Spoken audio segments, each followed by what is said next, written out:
What's going on, guys? Welcome back to the channel. Welcome back to another hidden feature episode of WWE 2K18. As always, when we get new updates for the game, such as today we got patch 1.06, we tend to get new features added into the game that we don't necessarily know about because they don't end up being listed in the full patch notes. So in this special episode, we're going to be discussing some of the features that have been added with this patch that you guys might not know about. But before we get into it, as always, make sure that you guys drop that like button. Let's try to go for, I don't know, 517 likes. And you guys already know, if you guys missed any of my previous episode of hidden features, which I have like 15 of them, make sure that you guys check the playlist. I'll make sure to link it down in the description below. Nonetheless, let's get right to it because we got about 5 features to discuss that were not listed in the full patch notes for this update. So starting off with universe mode, something that I actually didn't notice before, and that is that before, when a match was for a title, the title was actually not shown. And now, as you guys can see, when you are looking at the full match card, you're actually able to know if it is for the championship, which of course it will save you much more time, as you don't have to necessarily go edit the match just to simply know whether it is a title match or not. Up next, we go into the community downloads, where I don't know if this was actually there before, but it was certainly added either in this one or one of the previous updates, and that is the fact that when you're searching for a custom superstar,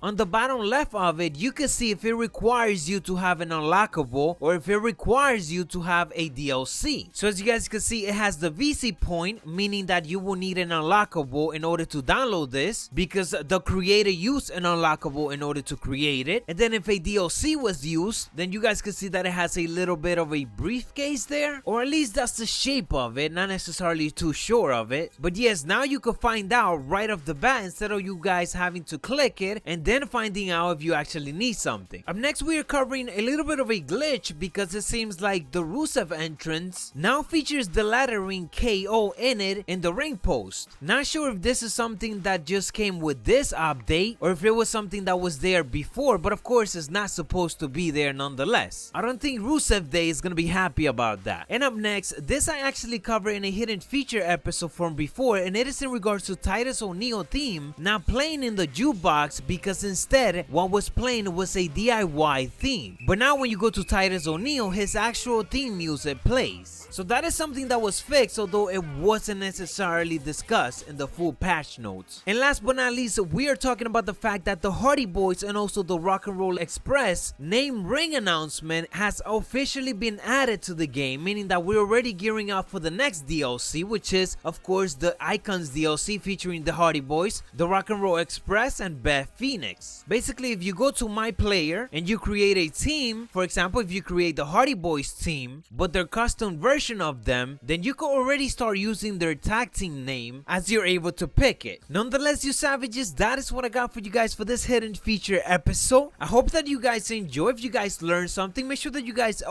drop that like button. Let me know down in the comments below anything else that you guys have found that came with this update but that I haven't covered yet or that you don't see people mentioning, and I'll make sure to cover it in another video if it requires it. Nonetheless, you savages, thank you guys for watching. Like I said before, let's go for 517 likes, I think. Yeah, make sure that we drop that like button. Subscribe and turn on those notifications to be fully up to date. Macho T, dig it.